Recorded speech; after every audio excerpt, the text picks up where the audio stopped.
নমস্কার, আমি তরুণ ঘোষ।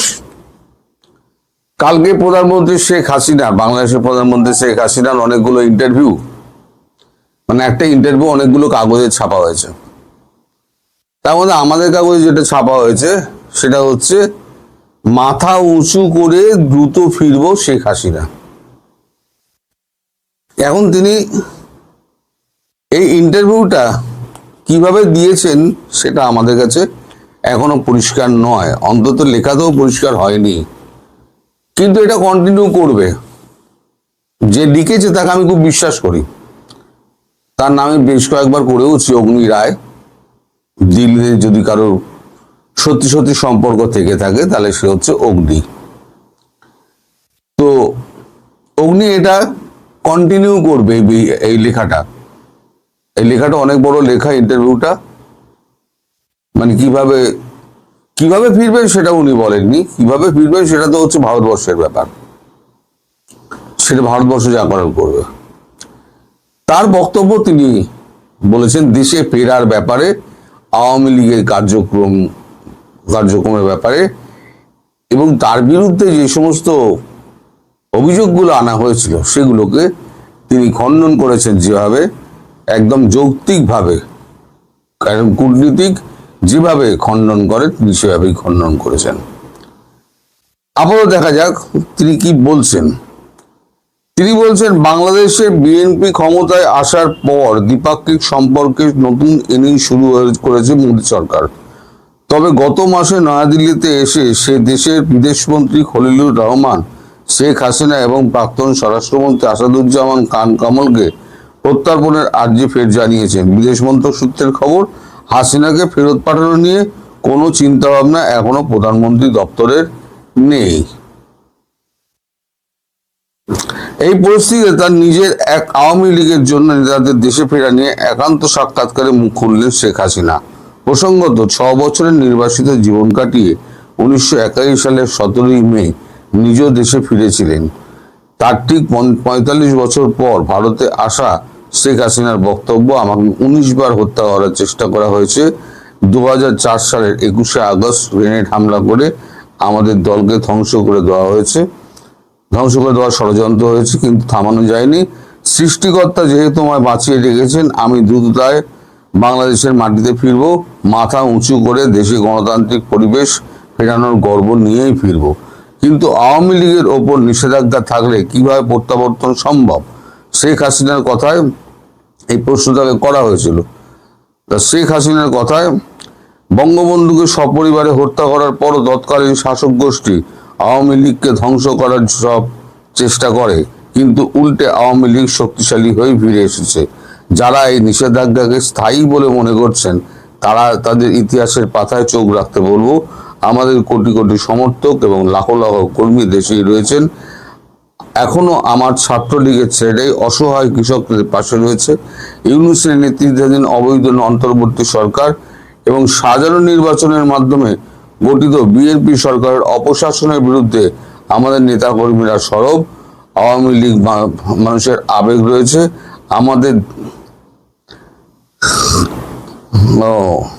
আওয়ামী লীগ মানুষের আবেগে রয়েছে, ফলে আমাদের ফিরে আসা অনিবার্য। শুধু কিছু সময়ের ব্যাপার। আরো সংগঠিত ও শক্তিশালী হয়ে ফিরবো। নীরবে তার প্রস্তুতি চলছে। এই নীরবে তার প্রস্তুতিটা কি আওয়ামী লীগের প্রস্তুতি? আওয়ামী লীগের প্রস্তুতি সেরকম নেই কিছু, আমি চোখের সামনে যা দেখতে পাচ্ছি।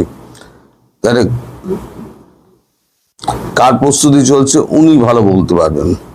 কিন্তু এটা তো ঘটনা যে আগামী আওয়ামী লীগের বহু নেতাকর্মী এই মুহূর্তে দেশের বাইরে, কলকাতাতেও রয়েছেন দলের অনেক প্রাক্তন মন্ত্রী, সাংসদ। হাসিনা বলছেন, এই প্রশ্ন যখন করা হয় তখন হাসিনা বলছেন, কেউ স্বেচ্ছায় দেশ ত্যাগ করেনি। ভয়াবহ পরিস্থিতিতে অনেকেই প্রাণে বাঁচতে দেশ ত্যাগ করতে বাধ্য হয়েছেন। দলের বেশি নেতাকর্মীকে 600-র বেশি নেতাকর্মীকে নির্মমভাবে হত্যা করা হয়েছে। 1.5 লাখ নেতাকর্মীকে মিথ্যে মামলায় গ্রেপ্তার করা হয়েছে। কারাবন্দীদের ন্যূনতম আইনি অধিকার দেওয়া হচ্ছে না। এই অবস্থায় যারা বাইরে রয়েছেন তারা বিশ্বের বিভিন্ন মানবাধিকার সংগঠনে বাংলাদেশের প্রকৃত পরিস্থিতি তুলে ধরছেন। সামাজিক মাধ্যমে সক্রিয় হয়েছেন। দেশের ন্যূনতম গণতান্ত্রিক পরিবেশে আইন ও শাসন তৈরি হলেই তবে ফিরবেন। শত প্রতিকূলতার মধ্যেও তার দলীয় কর্মসূচি পালন করছেন। দল তার সর্বোচ্চ মূল্য। আচ্ছা, শত প্রতিকূলতার মধ্যেও যারা দলীয় কর্মসূচি পালন করছেন, দল তাদের সর্বোচ্চ মূল্যায়ন করবে। এই লাইনটা খুব গুরুত্বপূর্ণ। মানে এখন যারা এই কর্মসূচি পালন করছে এত ঝড় ঝাপটার সামলে, তারাই কিন্তু সর্বোচ্চ মূল্যায়ন পাবে। ভারতের সঙ্গে সম্পর্কের মূল্যায়ন কিভাবে করছে শেখ হাসিনা? বিশেষ করে তার বিরুদ্ধে ভারত বিরোধীদের বরাবরই অভিযোগ ভারত তোষণের। হাসিনার কথায়, আমরা বিরোধী শক্তিরা সর্বদাই এই অভিযোগ করেছে, আমাদের বিরোধী শক্তিরা সর্বদাই এই অভিযোগ করেছে আওয়ামী লীগ নাকি ভারতের কাছে দেশ বিক্রি করে দিয়েছে, দেশ বিরোধী চুক্তি করেছে। কিন্তু খেয়াল করে দেখুন, অন্তর্বর্তীকালীন সরকার অথবা বর্তমান বিএনপি সরকার এখনো পর্যন্ত একটিও দেশ বিরোধী চুক্তি সামনে হাজির করতে পারেনি। তাদের মিথ্যাচার প্রমাণিত হচ্ছে। তার সংযোজন 1996 সালে ক্ষমতা এসেই আমরা গঙ্গা পানি চুক্তি করেছিলাম। 1914 সালে আন্তর্জাতিক আদালতে সমুদ্র সীমা সংক্রান্ত বিরোধ নিষ্পত্তির মাধ্যমে ভারতের কাছ থেকে প্রায় 20,000 বর্গ কিলোমিটার সমুদ্র সীমা বাংলাদেশের মানচিত্রে যোগ করেছিলাম। 2015 সালের স্থল সীমান্ত চুক্তির মাধ্যমে ছিটমহল সমস্যার স্থায়ী সমাধান করে গিয়েছে। ভারত বাংলাদেশ মৈত্রী পাইপলাইন এই জ্বালানি সংকটের সময়ও বাংলাদেশের লাইফলাইন। এর মধ্যে কোনটা অন্য দেশের তাবেদারি বিএনপি বলুক। এই ঘটনা যে বিদেশ নীতির ক্ষেত্রে আওয়ামী লীগ দেশের জনগণের স্বার্থকেই অগ্রাধিকার দিয়ে এসছে। লেখাটা পড়ে মনে হলো এটা চলবে, লেখা আছে চলবে। লেখাটা পড়ে মনে হলো যে এটা একটা ইন্টারভিউ। কারণ পরস্পর কথাবার্তার যে ঢংটা যেটা দেখা যাচ্ছে, তাতে মনে হচ্ছে এটা একটা ইন্টারভিউ। অর্থাৎ এতদিন যেটা উনি টেলিফোন ইমেলে ইন্টারভিউটা দিতেন, এখন সেটা মনে হচ্ছে সামনাসামনি।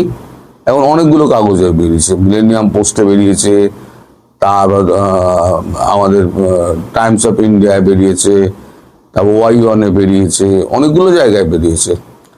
যারা যারা একটা দিন বোধহয় টাইম দিয়েছিলেন উনি, সবাই মিলে গিয়ে তার ইন্টারভিউ নিয়েছে।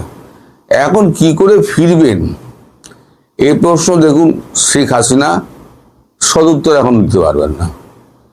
এইটা শেখ হাসিনার নির্ভর করছে ভারতবর্ষের উপরে সম্পূর্ণ। আর আওয়ামী লীগের কর্মীরা চোরাগোপ্তা সমস্ত কিছু করছেন, তারা ফেরার চেষ্টা করছেন, এটা ঠিক।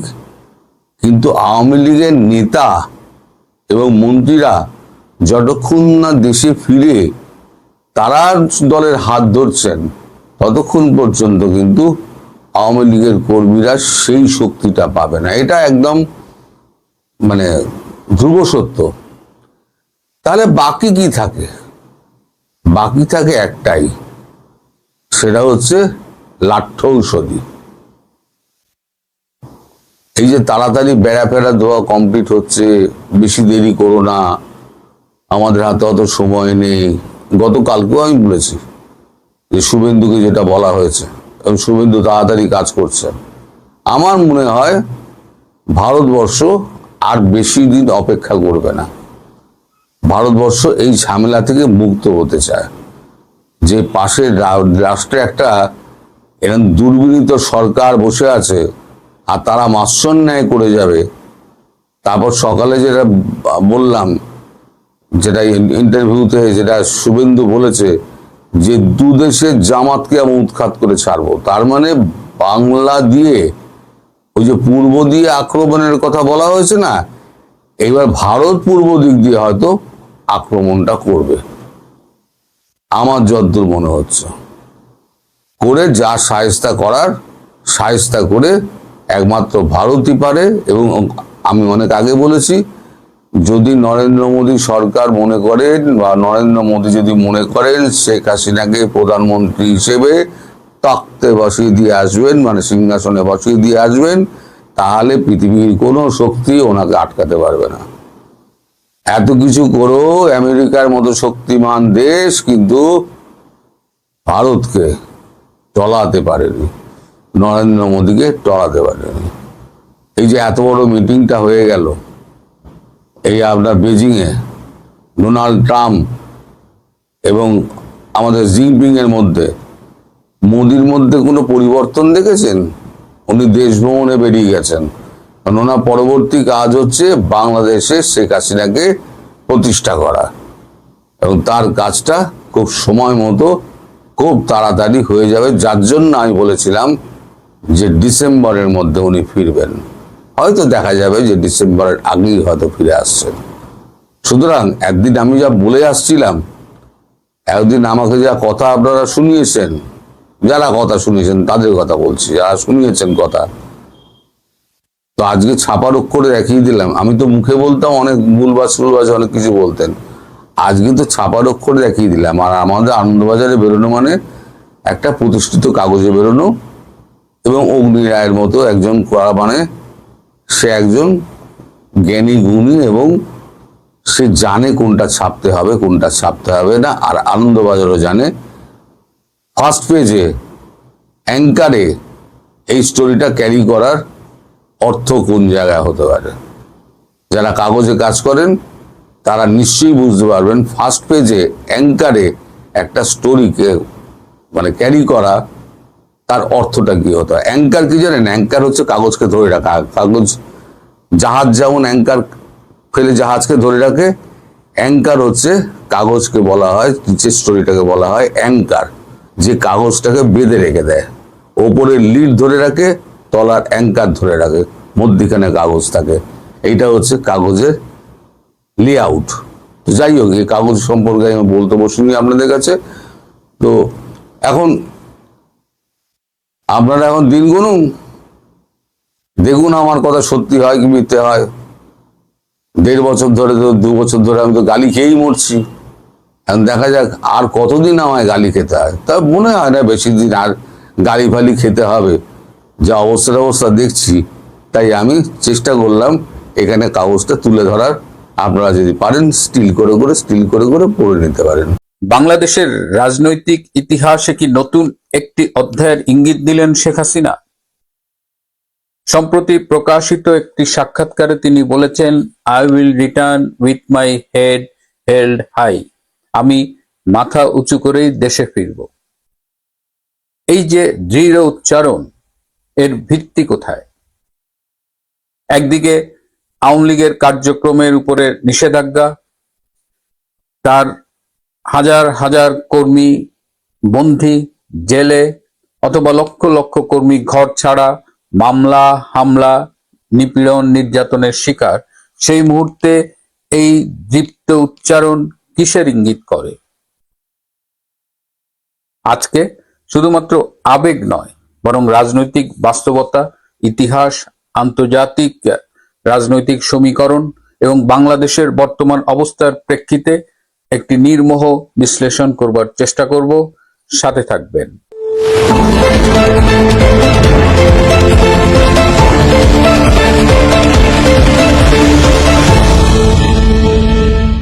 আসসালামু আলাইকুম এবং আদাব। আজকে মিলেনিয়াম পোস্টে জননেত্রী শেখ হাসিনার একটি দীর্ঘ সাক্ষাৎকার প্রকাশিত হয়েছে, এবং এটি মিলেনিয়াম পোস্ট থেকে অন্যান্য কিছু গণমাধ্যমেও প্রকাশিত ও প্রচারিত হয়েছে। সেখানে আজকে যেহেতু 19শে মে, 1981 সালের 17ই মে তার ঐতিহাসিক প্রত্যাবর্তন ঘটেছিল, সুতরাং আজকে প্রাসঙ্গিকভাবেই তার আবার দেশে ফেরা নিয়েই এই সাক্ষাৎকারে অনেক আলোচনা হয়েছে। তিনি দৃঢ়তার সাথে বলেছেন তিনি ফিরবেন। তিনি কিসের ভিত্তিতে তিনি ফিরবেন, তিনি কবে ফিরবেন? আমি গত পরশুদিন 17ই মে একটি এপিসোডে বলেছিলাম যে তিনি এবছরের 2026 সালের ডিসেম্বরের মধ্যে ফিরবে অথবা 2027-এ ফিরবে। অনেকেই আমাকে বলেছেন কেন আমি 2027 বললাম। এই প্রশ্নের কিন্তু চমৎকার একটা উত্তর দিয়েছেন বঙ্গবন্ধু কন্যা শেখ হাসিনা। তিনি বলেছেন তিনি কখন কবে ফিরবেন এক্ষেত্রে সময়টা গুরুত্বপূর্ণ নয়, বরং এক্ষেত্রে তার ফেরার পক্ষে একটি রাজনৈতিক বাস্তবতা গুরুত্বপূর্ণ। সুতরাং বাংলাদেশে তার প্রত্যাবর্তনের সপক্ষে একটি রাজনৈতিক বাস্তব পরিস্থিতি সৃষ্টি হলেই তিনি ফিরবেন। অনেকেই প্রশ্ন করেন যে আওয়ামী লীগ তাহলে কি করছে এই মুহূর্তে। অনেকেরই দেখলাম যে বেশ এই কেউ ক্ষোভের সাথে বলে, সেই প্রশ্নের উত্তরও কিন্তু এই সাক্ষাৎকারে আছে। আওয়ামী লীগ এখন বাংলাদেশ থেকে হারিয়ে যাওয়া গণতন্ত্র পুনরুদ্ধারের সংগ্রামে লিপ্ত। বাংলাদেশ থেকে যে গণমাধ্যমের স্বাধীনতা, মত প্রকাশের স্বাধীনতা, বিচার বিভাগের স্বাধীনতা সবকিছু হারিয়ে গেছে, সবকিছুকে ফিরিয়ে আনার সংগ্রামে আওয়ামী লীগ লিপ্ত। এর বাইরেও আওয়ামী লীগ রাজনৈতিকভাবে সংগঠিত হচ্ছে, আওয়ামী লীগ আন্তর্জাতিকভাবে তাদের যোগাযোগ বাড়াচ্ছে। সুতরাং যারা বলেন আওয়ামী লীগ কি করছে, তাদের জন্য এই প্রশ্নের জবাবটি এর মধ্যেই রয়েছে। তিনি এই সাক্ষাৎকারে বারবার 1981 সালের 17ই মের কাছে ফিরে গেছেন, তিনি ইতিহাসের কাছে ফিরে গেছেন। তিনি বলেছেন যে বর্তমানে যে প্রতিকূল পরিস্থিতির মধ্য দিয়ে আওয়ামী লীগ যাচ্ছে, তিনি আছেন এর চেয়েও কঠিনতর প্রতিকূল পরিস্থিতির মধ্য দিয়ে তিনি অতীতে গিয়েছেন। সুতরাং এই রকম পরিস্থিতির মধ্য দিয়ে যাবার অভিজ্ঞতা তার রয়েছে। 1981 সালের 17ই মে যখন তিনি বাংলাদেশে ফেরেন, তখনও তার জীবনের প্রতি হুমকি ছিল, তাকে হত্যার হুমকি দেওয়া হয়েছে।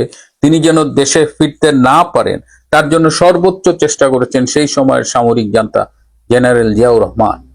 শেখ হাসিনার প্রত্যাবর্তন ঠেকাতে সেই সময় একটা প্রতিরোধ কমিটি পর্যন্ত গঠিত হয়েছিল, যে কমিটির আহ্বায়ক ছিলেন সেই সময়ের জাতীয় সংসদের স্পিকার মির্জা গোলাম হাফিজ। সুতরাং এটা নতুন কিছু নয়, এবং তিনি ফিরেছিলেন সেই সামরিক জান্তার দুঃশাসনের সময়।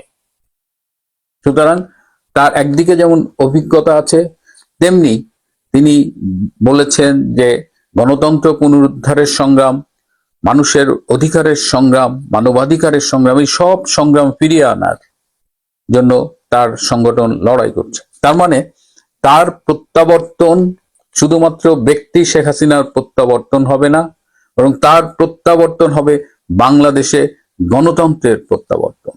এখন স্বভাবতই প্রশ্ন উঠছে যে বাংলাদেশে তো আওয়ামী লীগের কার্যক্রম নিষিদ্ধ, অনেক নেতাকর্মী কারাগারে, বেশ কয়েকজন দেশের বাইরে, তাহলে আওয়ামী লীগ কিভাবে ফিরবে? এখানে তিনি আবারও ইতিহাসের কাছে ফিরে গেছেন।